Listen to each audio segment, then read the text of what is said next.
Hello, everyone, and welcome to the next installment of the ShiftChange webinar series. My name is Patrick O'Malley, emergency physician, creator of the Laceration course through EB Medicine, and the founder of ShiftChange, which is an entrepreneurial community designed to help emergency and urgent care clinicians find their own entrepreneurial path and prosper in the entrepreneurial realm. And today's guest is Dr. Ali Chaudhary, who is an emergency physician. He is the creator of Locums United and the LocumOS, and he's going to talk a little bit about locums in general, how this can be a wonderful career path for multiple reasons, and also share a little bit about his own entrepreneurial journey. And I'm going to turn it over to Dr. Chaudhary. So thank you all for being here. Okay, well, let's get into it. So I am Ali Chaudhary. I am a board certified emergency physician. I've been doing locums for the past 10 years. Actually, it's 11 this year. And so I've had the good fortune of working over 1,500 locum shifts, probably closer to 2,000 now. And I founded Locums United, which is a physician staffing company, 8 years ago, with the idea of focusing on trying to bring doctors fair rates from the get-go, because a lot of ambiguity and mystery in the locum industry. And I'll talk a little bit about why I decided to do that and how I did it. So let's get started. Okay, let me move this over. Oop. There we go. Just a quick disclaimer, this is not financial or tax advice, right? Please consult with a licensed CPA or tax advisor for any financial guidance. All right. So my wake-up call, it occurred after a year when I started, when I graduated from residency and I started my attending job. It was a W-2 employed job. And I realized after the first couple months, my paycheck was not what I thought it was going to be. I was anticipating that I'd live the life of abundance. And I basically had two mortgages when I graduated. One was my student loan, and the second was a house that I purchased soon after I had graduated. So the realization of having my paycheck being about almost half of it going to taxes, and me not having enough financial freedom as I thought I was going to have, was a little bit of a shocker, I would say, to least. And I really realized quickly that this was not a sustainable career for me for the next 30 years. So with that in mind, I want to kind of go over the difference between a W-2 and a 1099 locums. I think this is one of the key differences that doctors don't understand, and which is what's keeping us from attaining to financial freedom. One is the finances of it, and the second is the freedom. So let's talk about the finances here really quickly. Again, this is high level. Everyone's situation is going to be different. As an ER doctor, when I graduated, I was making around $350,000 a year. Taxes, around 115K. Most doctors pay six figures in taxes. And that, remember, you have little to no say about that. Your check, when you get your paycheck, it's already reflecting the fact that your tax has already been paid, right, to the IRS. So take home comes out to around 235, depending on your state and so on and so forth. That can vary. Now, me working as a locum, with the same number of hours every single month, my rate as an ER physician, $330 per hour. Over the course of a year, that amounts to over $550,000, so over $500,000. Now, the advantage of locums, not only that you get to make more money, but you also get to keep more of what you earn, because you're able to leverage deductions, right? As a small business, as long as you're working with a strong, like a CPA and a tax advisor, you can use them to help lower your taxable income. So this is just ballpark numbers. S Corp plus standard deductions plus a solo 401k retirement plan end up paying about $150K in taxes and all those things that are combining there. All right. Your final take home comes out to around $400K. Again, there can be significant variation there, but your take home, as you can see, there's a massive difference. Over $150,000 in just a single year.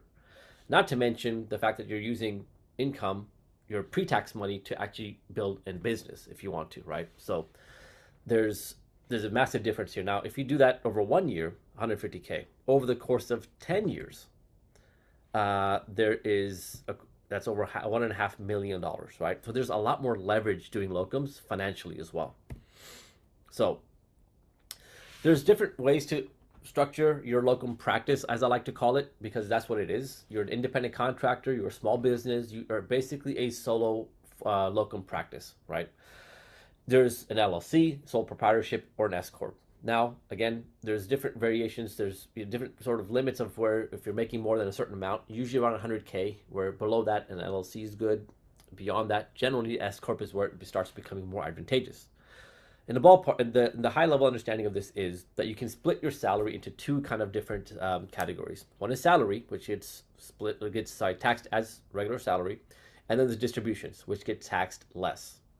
So you can set your salary as lower, kind of on the lower end of what people get paid in your field, and that way you get taxed less, and then the rest can be taken as distributions. Again, highly advised working with a CPA and a tax advisor to make sure that you're doing this right. That strategy alone, depending on how much you're making, can save you at least 20 to 40K per year in taxes. So the long-term impact, we talked about this. 1 year, around 150K ahead. 5 years, 750. 10 years, $1.5 million. Over the course of 20 years, which is like a career, is $3 million ahead. That's a lot of money. I don't know about you guys, but for me, that's a lot of money. So imagine the things you can do, right? As it relates to business, whether you want to start your own company, you want to start investing in real estate. A lot of doctors in my community are doing real estate, and so leveraging the income that they're getting from locums is a very good way of doing that. Now, the second component to this, I said locums, you get higher pay and you get to keep more of what you earn. The second component is your schedule. I'm in year 11, like I said, and only in last year did I start playing with I've played with my schedule all these years, but did I actually get to a point where I felt like this is perfect for me? What you do as a locum is that you get to give your schedule to your employer instead of your being handed your schedule from your employer. That's a very different psychology. And the way that I think about it is this, and whenever someone else controls your schedule, they control you. So whenever someone else is controlling your schedule, they control you. So whenever your work gives you your schedule, you have little say about, maybe on occasion you can ask for a, vacation or some time off or switch with someone. But that becomes, it's not as easy, right? Because you have to make sure someone else didn't request those days off before you, so on and so forth. Now, as a locum, you basically hand your schedule. What I do is I actually fit my life around it. So let me go back real quick to be an employee. So you're handed your schedule, and then you have to try to fit your work life events around that, around your work. As a locum, I give my shifts. Like this is after I've made my life schedule first. So what I do is, okay, what are my family trips I have scheduled? When are my son's soccer games? When do I have a conference coming up? Do I want to do some international travel? Going to California to visit my parents? I do all of that, put that in my calendar first. Once I've done that first, then I'll go back and see where can I fit in my work, my clinical shifts. So I backfill, first prioritizing my family and my personal life, then I fill in my work life. It's completely reversed. And the wonders that does for wellness and just overall career satisfaction is next level. So this year or last year, on average, this is just a couple months here. I think I have a couple of months of my schedule on here. Yeah. As you can see, there's massive gaps of no work, clinical work. Between March and April, there's about 5 weeks. After my April shifts, I did have like 2 weeks off, 2.5 weeks off, worked a week straight and then took 3 weeks off. In June, I worked a week in the beginning, 5 shifts, and then took 4 weeks off after that. The reason I'm showing you this is because imagine what you can do with that time off. And someone might think, well, working 7-8 days in a row is not sustainable in ER. It actually is when you know you have 3 weeks off right after. And the way that I generally tend to do it is I block my shifts in 4-day shifts followed by 4 night shifts. Some variation of that, because then I get 24 hours off in between. And then again, and I pace myself, I optimize for rest, for exercise, sleep, and eating healthy. So I'm in a different mindset when I go for my shifts because I know it's going to be, it's going to take a toll on me. But if I optimize for that, it's not as bad, to be honest with you. It's actually very doable. I did it all of last year, and it's done wonders for me because I know I have 3 weeks off plus right after. So that's my schedule for last year. I have a post on Instagram where I did every single month of last year. So you can check that out if you want to take a look at my schedule from last year. Now, what that does is it gave me the time freedom that I needed to start my own business. Let me tell you now, I'll transition now about how I started my own staffing company 8 years ago. The reason why I started it was because I took my first locum job I took through a large contract management group. I won't say their name, but I got paid significantly lower than what I should be getting paid. My first job I took was $200 per hour. As an ER physician, I didn't know any better.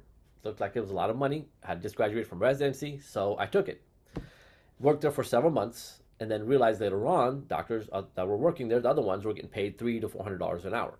Between, I think it was 330, 350. So, not having realized that for several months, I had about maybe 30 to 40K in unrealized income because I just didn't know what I was doing. I was getting paid less than what I should have been getting paid. So then I was like, you know what, this sucks. Like, one, half my income is going to taxes.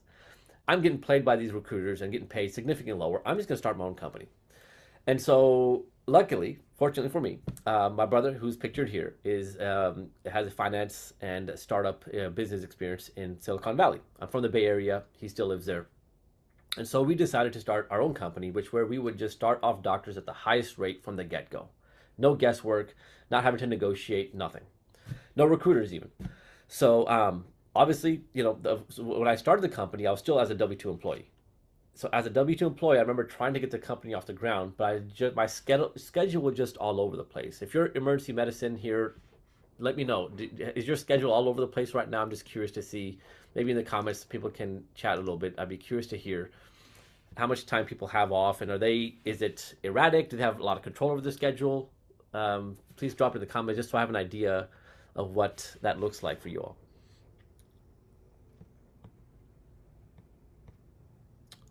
I'll message you in the comments, that way you guys can get started. I'll comment. The first job that I had coming out of residency was 15 to 16 shifts a month, 8-hour shifts, days, nights, evenings, weekends, swing shifts. I mean, it was chaos. And then the job that I had for my last 8 years, Mhm. we did Monday through Thursday, 7 days off, Friday, Saturday, Sunday, 7 days off. So we had kind of like a templated schedule that ran out, and it was fantastic, but it was single coverage. Okay. So it was easy to do that. And when you have so many different shifts to choose from, that's not feasible. No, absolutely. All right. So yeah, so for myself, like same thing. Like I worked at a big, busy academic center, and the ability, and when you're the new guy, you're kind of getting the short end of the schedule, and so it's all the senior docs there who've been there are getting like the morning and the weekend shifts off, and so I was working like a lot of the swing shifts, a lot of the overnight shifts, and just not having enough time to recover, and my days off were just basically trying to recover for my next block of shifts. And so I realized as I was doing my W-2 that there was no way I had enough time to start another business. Like I was trying to, but I wasn't getting any momentum. It was just hard because I didn't have any sort of blocks of time where I can actually work on it, right? And so what Locums gave me was I was able to now take my first time a week or two off in a row. And what you can do during that week or two, if you're wanting to start a business or do anything else, is that it gives you the momentum that you can build, right? And so when I realized that, okay, once I started in locums, I can do that, then that was a template that actually I knew that I had to switch over to locums, right? And so I switched over to locums full time, meaning I was still working about 100, 140 hours a month. And I was able to just, again, block off periods of time, like a week at a time or 4 or 5 days in a row, where I could consistently work. And so what I started doing was optimizing. I used to work mostly on weekends. So 3 to 4 days every weekend I would work, and then I would take off during the week because that's when business happens, like Monday through Friday, Monday through Thursday mostly. Friday not a lot happens, so I would work mostly Monday through Thursday on my business, and making phone calls, emails, so on and so forth. Um, so that's Locum is what allowed me and gave me the freedom and the flexibility I needed to actually be able to like launch my business and take it to the next level and actually scale it. And so I also now I've kind of transitioned more to a working less, where I'm actually working now more full time on my business and other entrepreneurial endeavors and traveling with my family and things like that. So now I work about average 6 to 8 shifts a month. If I work 8 shifts a month, I could still make 380K as an ER doctor, making $330 per hour. So I think that's a great work life sort of balance. I work one block, 8 shifts in a row. If I do that for the whole year, I get paid 380 grand, which is still more than what I was getting paid as a W-2 employee, paying less in taxes, and complete control over my schedule. 3 weeks off every single month. Okay. All right. So the big lesson is that W-2 is outdated. It's old school, and it's stacked against you. Why? I'll tell you a story. I have several friends who are not in medicine who follow my social media. And whenever I meet with them, I have a real estate agent who lives in Philadelphia. His name is Francis. I remember we met for ASAP and we had a dinner in Philadelphia, and he's like Ali, like, can you like I'm curious, like, why aren't all doctors just doing locums?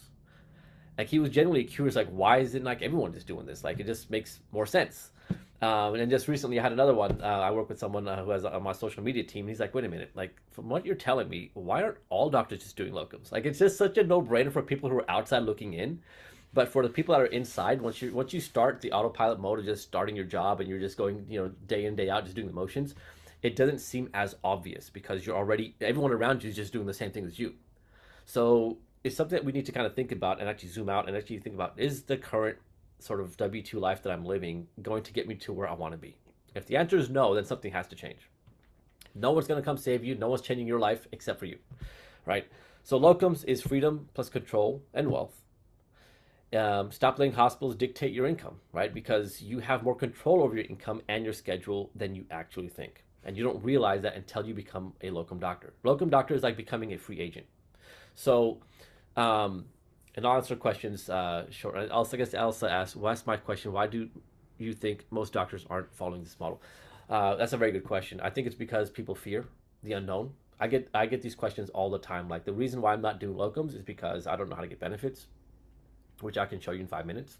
It's actually not complicated at all. They worry about not finding sustainable work. They think it's unstable. And really just fear of the unknown. I hear that a lot. They just don't know what they don't know about it. So there's just a overall concern about that, right? And so I do a weekly workshop, and inside my community, I actually coach doctors on how to do all that stuff. But yeah, we'll talk about that very briefly here as well. In my opinion, locums is the only sustainable way for especially emergency physicians to free up time and work on growing their business. And it's the only sustainable model for practice, in my opinion, for, I would say, most specialties, but especially emergency medicine. We're the highest burnout specialty that's out there. We take the cake on that one. So we won that competition. But like, in all seriousness, it's not sustainable. Like, I don't know. It's not a matter of if you're burnt out. It's a matter of when you're going to burn out. It's not a sustainable model as it stands today. There's too much admin bureaucracy. There's too many expectations. There's less coverage and more challenges that you have to operate under, and they expect more from us. So how is that sustainable? And you have no control. The biggest reason why doctors burn out is because of lack of control and autonomy. And they feel like they're trapped, and they just feel like they have no say. They don't feel respected. Locums flips that whole model on its head. So, which is why I created, just real quick, I'll go over this very briefly and then we'll open up for questions, which is why I created LocumOS. It is a community and a system that helps you install autonomy into your career. So whether you're a physician, whether it's ER, any other specialty, what I created is basically a operating system where we do weekly coaching calls with me. Because I've done it for 10 years, I have the expertise that I don't think anybody else in the industry that I know has, of being a locum for 10 years, having worked full time, CEO of a locums company for the last 8, and just basically getting a broad understanding. I've written a book on locums as well. And so I don't know if there's anybody else who has the level of experience that I do in the industry. So for the doctors that are actually curious and want to take that next step but just don't know where to begin, that's what LocumOS is for.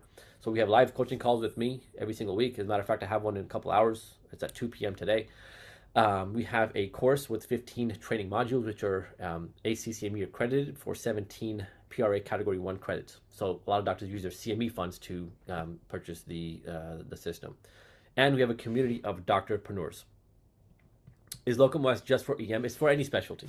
So locums, it applies to every specialty, right? There's just about, I don't know of any specialty that doesn't do locums. We have OB doctors, we have an ophthalmologist, we have interventional cardiology, we have cardiology, hospitalist, ER, of course, and several other specialties as well. So just about any specialty that can do locums, LocumOS applies to them. It's a community as well. We have social media influencers with over 100,000 followers on Instagram.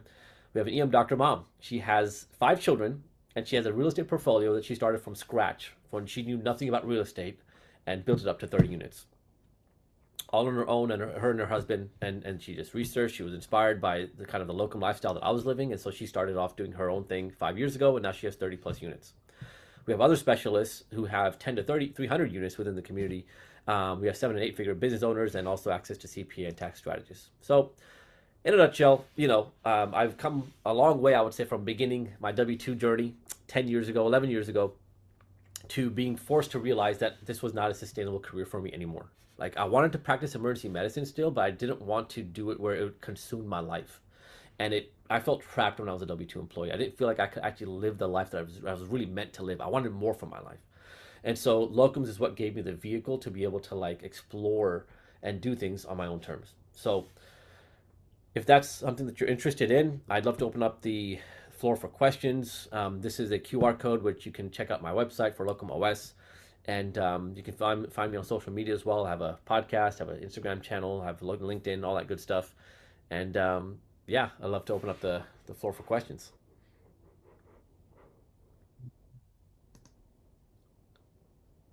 The benefits.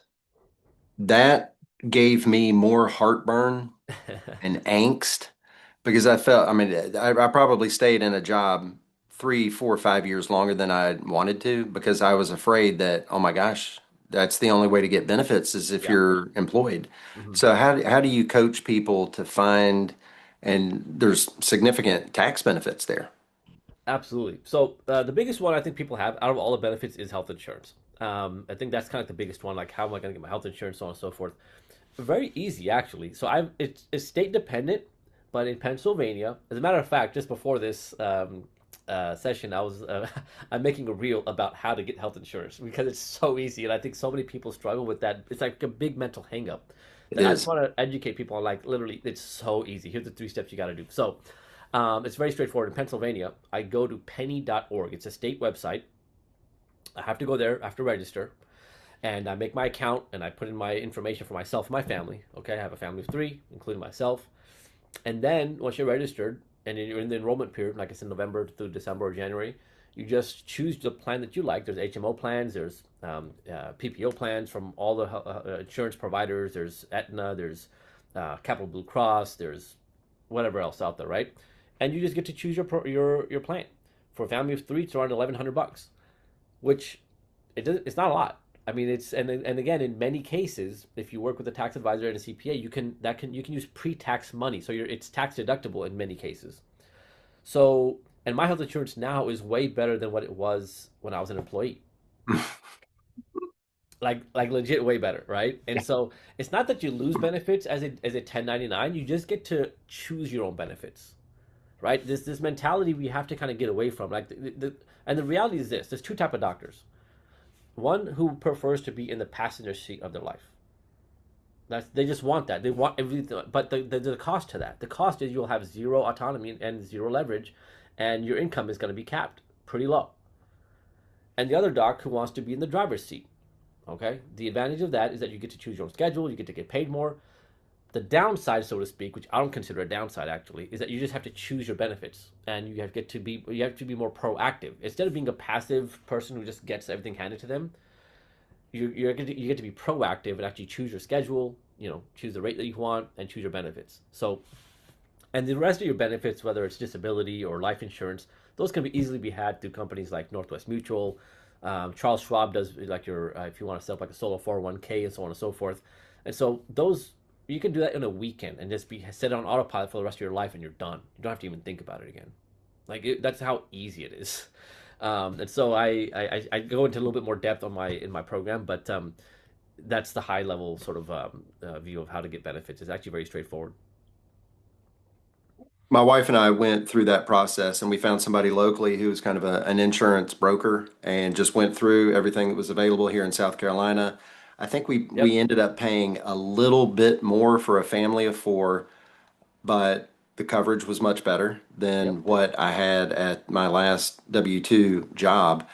And it was not nearly as bad or frightening or expensive as I had it in my head that it was going to be. So yeah, thank you for going through that. Another question that I've got is, locums, there's some negative connotations because the representative or the locums agent is Hmm. going to be making a lot of money off of our back. Yeah. So I'm sure you go through all this in Locum OS. Hmm. Do you have to go through a locums agency? Can I contact the hospital and say, hey, I don't want to be W-2, I'd rather be 1099? What are some of the ways that you can find some of these positions? Great question. I think there's multiple ways to do this. I actually started off trying to find locum jobs on my own. Once I got screwed over by the first job, I'm like, you know what? I'm just gonna figure this out on my own. I'm just gonna contact hospitals. They're gonna see I'm a doctor. That's great. That's local, and they're just gonna want me to work with them. That's not true.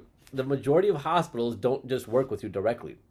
They actually, even if they will need a doctor, they will go to a locums company just because they have a different division. They don't want to just have to contract with you directly, pay for your insurance and malpractice insurance, so on and so forth, because they don't know you, they haven't vetted you, they don't have a process for that. But they do have a process for having established relationships with the company, the staffing company.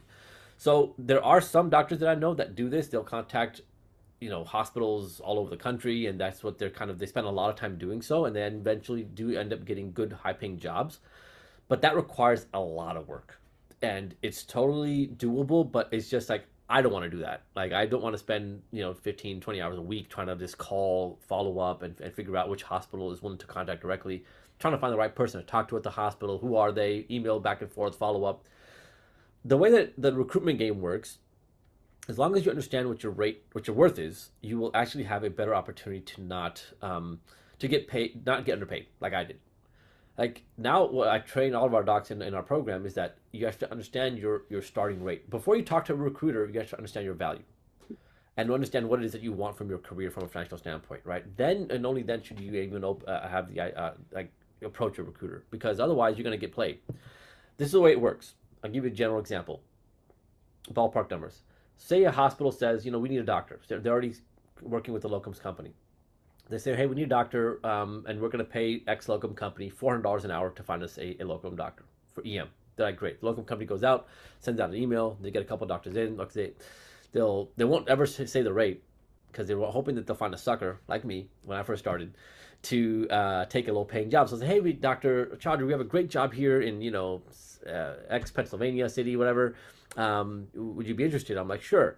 They're like, okay, well, we're offering $200 an hour, and like they're hoping I don't know what I'm worth, and I'm like, okay, yeah, that sounds great, cool. They got the sucker. All right.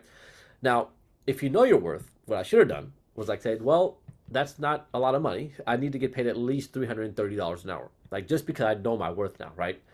And when you do that, they usually, again, as long as you're within reason, are able to increase the rate unless they find a cheaper doc, which is why it's important for all of us to understand our value. If we all understand our value, we won't get lowballed, and low-paying doctors won't take our jobs from us. So if there's another doc that's willing to take 200, and they only need one doc, for example, and you want to get paid 330 an hour, guess who's getting the job? It's the doctor who doesn't know his worth. So this is what part of what I'm doing is trying to just really educate doctors on what our worth is on the marketplace, in the free agent marketplace, because the more we understand that, the more our actual value will increase. And that's, I've been posting in EM Doc jobs and other Facebook groups, like some of the highest paying jobs in emergency medicine over the last couple of years now. And so I really am a big advocate for us to just understand what our worth is. And so if they're billing 400 and they're paying the doctor 200, there's a $200 delta there, and the recruiter takes a commission on that delta, on the $200, right? Whether it's 10, 15, 20%. Now, if you're a doctor that's savvy and you say, hey, I want to get paid $300 an hour, now their commission is only a percentage of the $100 per hour delta. So it's much less, right? So, for example, like our staffing company, like Locums United, we actually we don't have any recruiters on our team, so we don't have, no one's incentivized to pay you less on ours. So the whole idea was that we just want to start you off at the highest rate, right? So it's just important to know whenever you work with a company that has recruiters that you are pushing back on that and trying to get a rate that is definitely in the ballpark that we should be getting paid. For ER doctors, generally speaking, $300 per hour is the base rate. Generally speaking, unless it's like a 24-hour facility, or it's like a facility like in a where you want to be, where you're living, it's just like down the road. I think in those scenarios, I wouldn't mind taking something that's like slightly lower, but for ER, generally speaking, $300 per hour is the base. Elsa asked, I work with physicians who deal with burnout. One of the themes I see a lot in our conversations is around scarcity. Yep. So in this case, if someone's considering a locum, is shift scarcity an issue? Great question. There's no lack of jobs for emergency physicians, and most specialties actually. The great thing that we have on our side as physicians, and we don't understand this and we don't leverage this at all, is that there's a supply demand tension. We don't understand, or we've forgotten basic economics. When there's a low supply and there's an increased demand, what happens? That's what sets the rate. If there's an increased supply and lower demand, that drops the rate. So in our situation, especially as physicians, and especially even more as emergency physicians, supply is low, demand is high. So that should increase our rates and our understanding of what we're even worth. So there's more jobs than what we can take. And in the last 10, 11 years that I've been doing locums full time, I've only been out of work where I had 0 shifts for 4 months. And that was when COVID hit. When COVID hit, everything shut down. There was no work. I mean, all the hospitals were not doing any procedures. They weren't doing any elective surgeries. Revenue tanked for hospitals. So they cut all excess locum staffing. 4 months. And for those 4 months, I just, I had the option to actually, one of the hospitals I was working at had contacted me. He's like, look, we don't need any more locums, but we could fill one more like W-2 job position if you're willing to work here. And I didn't even think about it. I'm like, there's no way. Like, I would rather go drive Uber than go and be a W-2 employee again. Like, I'm not even joking you. Like, I'm not kidding. Like, I will do anything. Like, I will change careers if I have to. Because it's like, once a bird has flown out of the cage, it's not going to voluntarily go back into the cage. It's just not happening. And once you've tasted that freedom, it's very, very, it's intoxicating. So there's an abundance of shifts. Again, as long as you play the game right, again, which is how I teach doctors in the community, but I'll give you a snippet here. As just a high level sort of way that I approach it is that you're always working always credentialed at least 2 sites.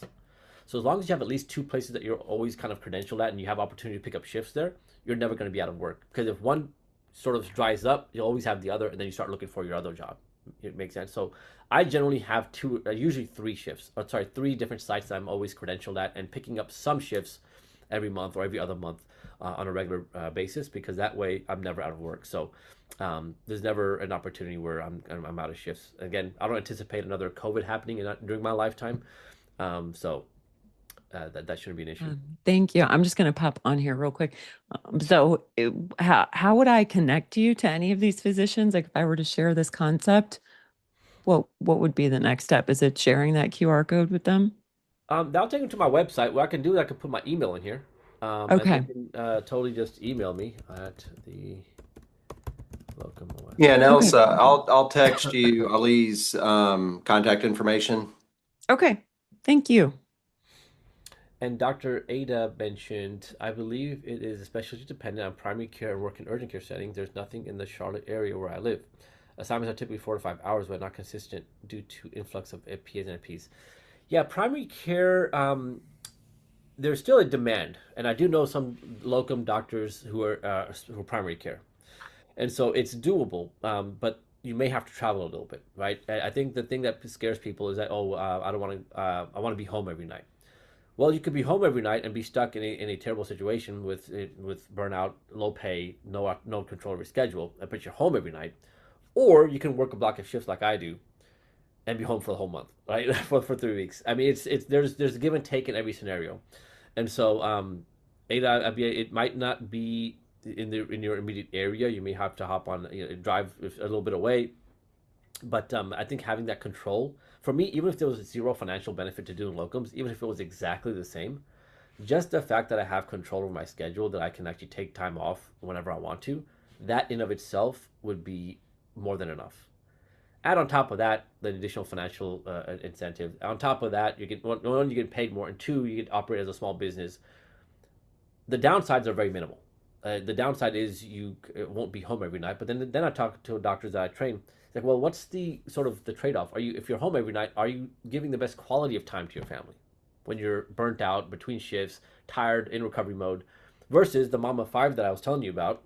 She loves doing locums because she's away from home for 5 days, and guess what? She's like, hey, I love doing locums because those 5 days I get to prioritize myself.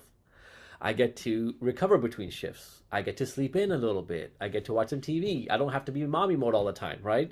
So then when she goes home, she's fully available for her family. Like she's Like it's a very good setup for her. So her and her family have figured out a way to make it work, and so it's really very doable as long as you're intentional about it and you're able to like actually just be clear on what your priorities are. So How about the malpractice side? yes, malpractice is typically covered by the locums company. So Okay. you don't have to pay for it out of your own pocket. There's no reason for you to have to get that on your own. I know that some doctors are worried about malpractice because of some of the issues that have happened in emergency medicine with big groups shutting down, like NES, APP, right? Those were Hmm. large contract management groups. In the last 10 years, I don't know of one single locums company that has shut down. Hmm. So there may be one, but I don't remember hearing about it. But these were big contract management groups are the ones that typically kind of that we've heard about, right? That have been struggling over the last several years. So as long as you're with a stable company that has a good reputation and have been around for a while, I think longevity is important, right? It's just kind of gives you that sense of confidence that they've been around for a while, that they're going to be able to maintain that policy for continuing moving forward. I generally don't come across that as being an issue, especially with locums. I haven't heard of any company going under. Thank you for that, because that's definitely a big question mark. And if we're having to pay malpractice ourselves, that's a huge outlay. I So know. that's yeah. Now with urgent care, we've got a couple other people. This is advertised through the shift change community, Mhm. and there might be some urgent care folks on here. Are you seeing much locum activity within the urgent care space? Definitely. And I think it's open for both doctors and PAs. And I guess it also depends which state you're in. Like some states Hmm. allow the independent practice of nurse practitioners and things like that. And so locums does exist, and I think it's thriving for urgent care and primary care. So I think there's definitely opportunities if you look. And again, as long as you're flexible and you're not tied to one specific geographic area, I think as Hmm. long as you're flexible, you can have a very lucrative locum career in just about any specialty. Okay. And for the PAs and nurse practitioners, what does the landscape look like for them? Are there plenty of opportunities in the locums space for APPs? Absolutely. I mean, APPs are in significant demand as well. And so, just around across the country, really, and various specialties, not just EM. Hmm. I get opportunities for PAs and NPs as well. And so, you name it, there's an opportunity for them. A lot of them aren't as on the locum sort of. Uh, they don't have that understanding of locums that a lot of doctors do. I feel like doctors are doing it more than a lot of APPs are.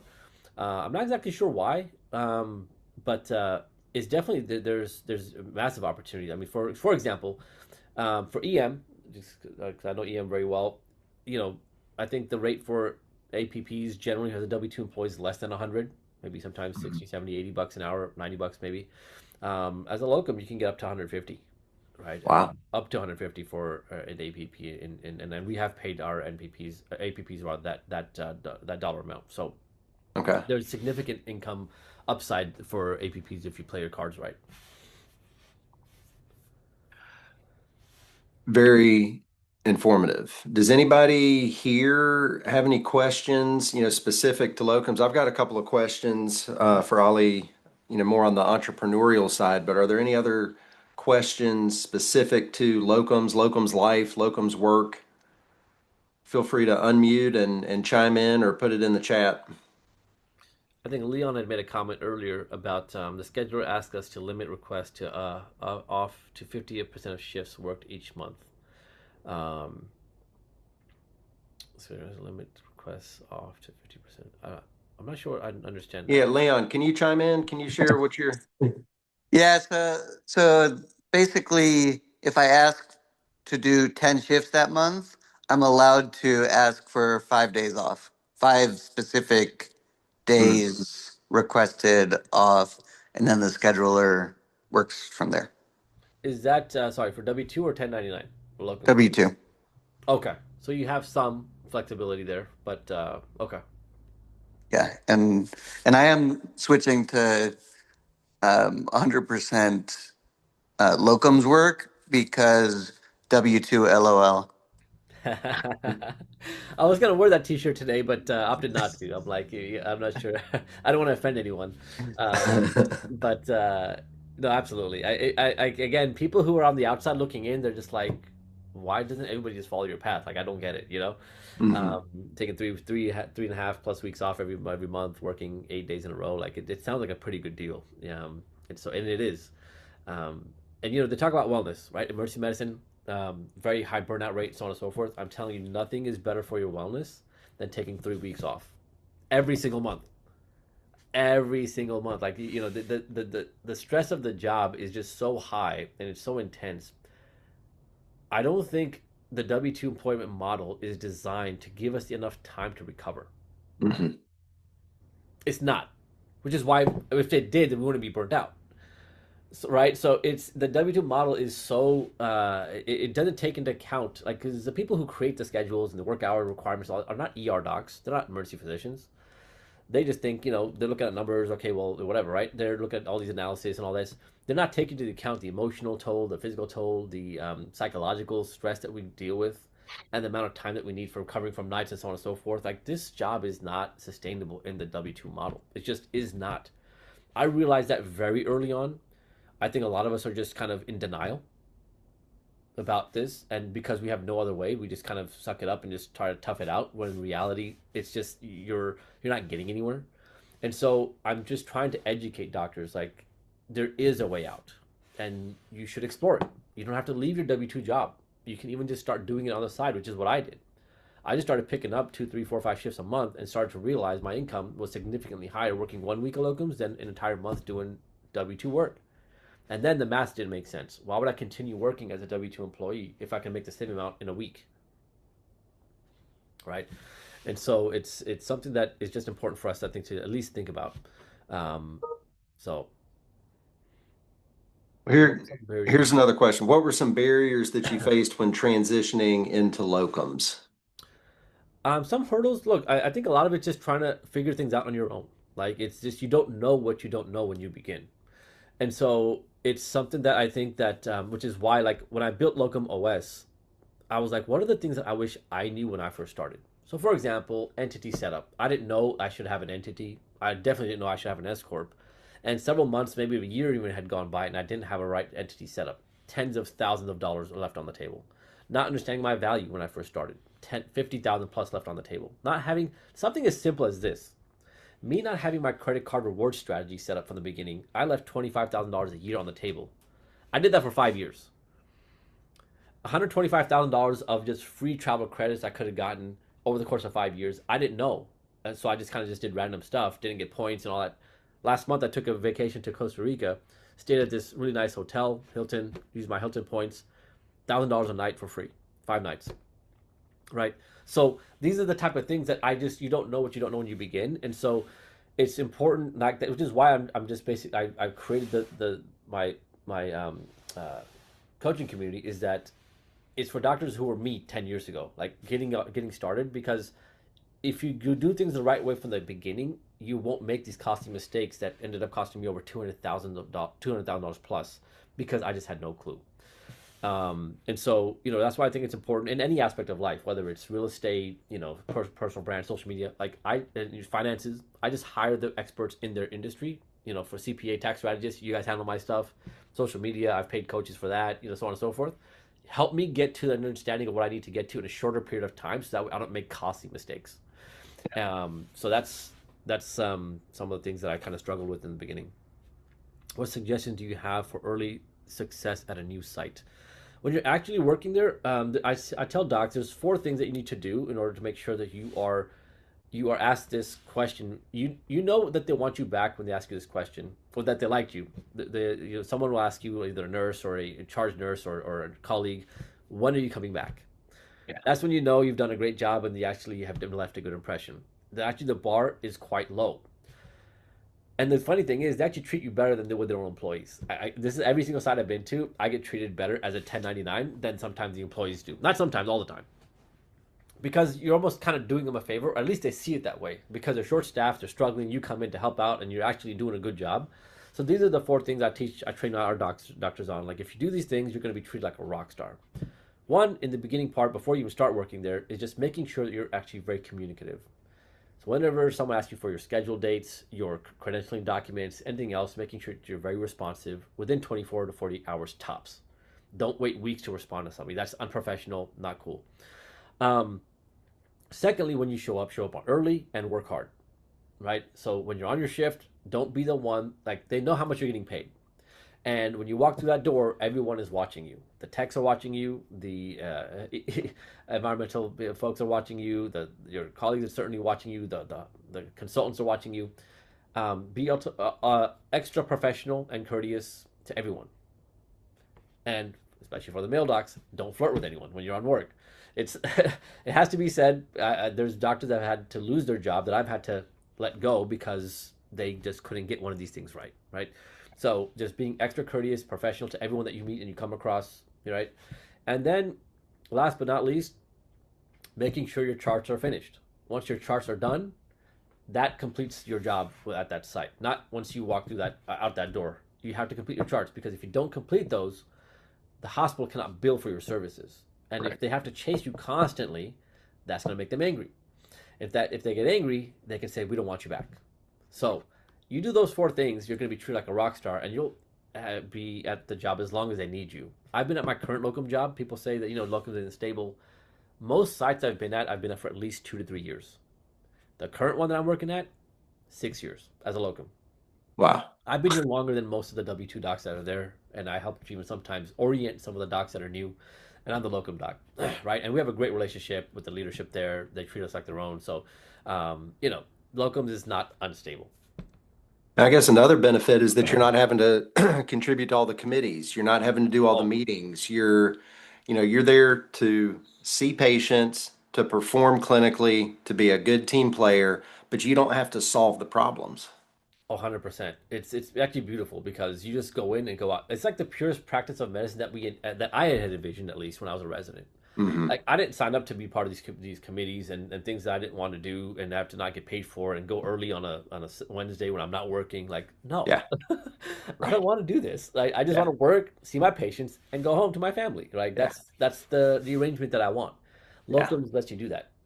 You know how many committee meetings or any meetings I've been to in the last 10 years? 0. Exactly. Spot on. Yeah. 0. I only show up to stuff if I'm getting paid. And it's not selfish, it's not being greedy, it's just that I know my worth and I'm not going to just allow other people to take over my time without compensating me appropriately. It's just a different frame, right? I'm operating like a physician CEO. I'm not operating like an employee anymore. Yeah. Well, we've only got a few more minutes, and I know that there's a few people who are here on this call from ShiftChange, the entrepreneurial side of things. Yep. And I'd love to, one thing that has always stood out about you to me is that you make your presence known. You have taken advantage of, you've harnessed social media, you've got, all the reels and the pictures with with the fancy cars. You have made a conscious effort to be visible. And I think that that's something that a lot of us, especially in emergency medicine, since we don't have to advertise ourselves, people just show up. I'd love to just kind of get your take on the business side and maybe some of the investments. I think at ASEP, you and I had talked about the power of investment in ourselves, and you had done some masterminds and some things like that. So, would you mind just kind of sharing like a minute or two on your social media, and then also how important is it to invest in yourself when you're trying to build and grow a business? That's a great question. I consciously started focusing on social media in the last 12 or so months. It's something that I did hesitantly. I don't like actually to be in the spotlight, to be quite honest with you. I Hmm. despise it. I hate it. I actually didn't even have social media for a while. Like I had Facebook, I was on every now and then, but I had a very inactive Instagram, and I didn't really care for it. Like I'd rather live life in real, right? But I realized this is a tool, and it's a thing that I can utilize to actually talk about what it is that I'm doing and get the message out about locums. Because I could very well look, I could do very well, and I'm doing very well without any of my social media. Like I don't need that for me. Hmm. I have a successful business. I still work a little bit. I can live happily ever after from this point on. But the reason why I decided to actually go on this journey of actually working on my social media and investing in myself to improve my social media presence is because I work alongside doctors who are burnt out and feeling trapped. We literally see the same. We work on the same EMRs, same computers, in the same fish bowls in different places that I've worked at around the country, and I see them miserable, hating life, and trapped, and just feeling like there's no way out. And so, like, I feel almost selfish if I don't share my journey with people. Like, it's important as a fact of just like trying to emancipate and save and show people that there's a way out of the trap that we're in. No one is going to save you as a physician or the PA or an NP. No one is coming to save you. Meaning that if you don't take action about your own career and take things into your own hands, your life is not going to change significantly. No one wakes up in the morning thinking, I'm going to make Patrick's life better. No one does. And that's the unfortunate reality, but it's reality. So unless you take things into your own hands, you are going to live the same life. And is that going to be life that you're going to regret later on? That's the biggest question I had to answer for myself. And I had a sense of panic when I realized that I was going to be living a life of regret if I continued down the same path that I was on. Yeah. So I invested in myself a lot. I spent over 100K in the last two years on building a social media presence, building a personal brand, how to scale my companies. I've gotten how to build systems within my companies and so on and so forth. I've hired professionals in different areas to invest to buy speed and to be able to learn things at the highest level, so that way I can move fast and move the right way. So yeah, I mean, it's something that I'm still learning, evolving. I think it's life it's great because you can always invest in yourself and improve your character in different ways, right? And this is exciting to me now because I actually have some fun with it. That I'm able to share aspects of my life and for other doctors, so that way they can see it's possible. Like I started off not knowing even what the word equity meant when I started my own business. Like I didn't know what these terms meant. I had zero business experience. I just think it's important to be resourceful, partner with the right people. I was fortunate to have my brother, but you have friends and you have family, you have relatives, people you can partner up with to start your own business. Is just find people who can have complementary skills. I'm a physician. I knew the industry well. I didn't know business and the back office stuff very well at all. So luckily, I found my brother who has that background, and he was able. So now I handle all sort of the outreach, business development, physician recruitment, I guess you could say, through my social media and presence, so on and so forth. He handles all the sort of day-to-day business operations and finance and things like that. So I think it's very important to understand where you're strong and where you're weak, and find people that you can trust and work with on the areas where you're weak, because you need to kind of fill those gaps with other people so that way you can actually build something together. And for me, it served me well. And I was just thinking back, I'm just so grateful for this opportunity to have locums. Like I don't know what my life would have looked like if I didn't have this opportunity. I think I'd be miserable and trapped and just a shell of who I am today. So Well, Ali, thank you. This has been wonderful, very informative. We'll have this recording done hopefully within the next day or so, and we'll put it up onto the ShiftChange YouTube channel. We'll send it out to everybody. And I really just want to thank you. We put, your links here in the chat if everybody wants to click on those to learn more, follow, connect with Dr. Chaudhary. And then just a quick plug for ShiftChange, the entrepreneurial community launched about 4 weeks ago for emergency and urgent care clinicians. If anybody's interested, would love to have you check it out. We've got this webinar series, trying to do 3 to 4 webinars every single week or every single month. All the replays go into the ShiftChange community. We've got regular office hours with myself and others. Right now, we've got about 90 people inside the community, also with some select subject matter experts to help guide you and finding the right folks. Who can you talk to? Who can you seek out? And that's what I've been trying to do is to populate the community with folks like that. So it's myshiftchange.com. And stay tuned for the replay link. And if you've got any questions, don't hesitate to reach out to me, Patrick at myshiftchange.com. But thank you, everybody, for being here, and look forward to actually the next webinar is next Wednesday with Elsa Aaron to talk about burnout. And thanks again for being here, everyone. Thanks, Patrick. Good to be here. Awesome. Thanks, everybody.